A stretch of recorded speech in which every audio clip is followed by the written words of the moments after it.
welcome back to another episode of Confession of a Book series.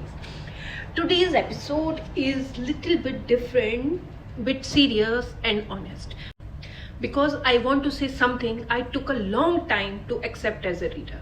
It's okay to not like a book that everyone else loves. For me, that book is this, The God of Small Things by Arundhati Roy.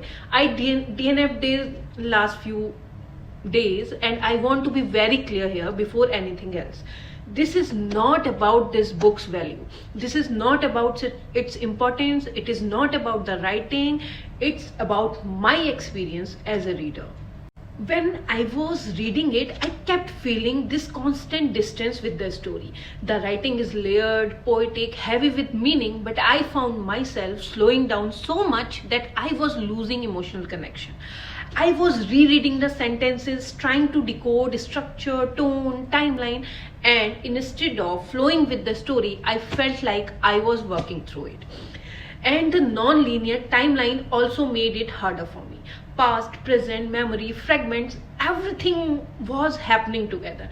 And I think at that point in my reading journey, I was not able to sit with that kind of narrative comfortably. So I kept putting it down, and eventually I DNFed it.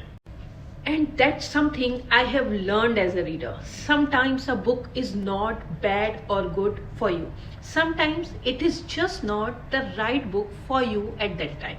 And that distinction matters, because there is a lot of pressure in reading culture. If a book is considered a classic or masterpiece, you start feeling like you owe it your completion. Like finishing it proves something about you. But reading does not work like that. You are allowed to step away. DNFing a book is not disrespect. It is honesty. It is saying, this is not working for me right now. And that is also a valid reading experience. I still respect this book. I still understand why it is loved, but I also accept that it was not my book to finish. And both things can exist together. And I think as readers, we need more space for that honesty. Less guilt, less comparison, more personal experience. Because reading is not a competition of completion. It is a conversation between you and your book.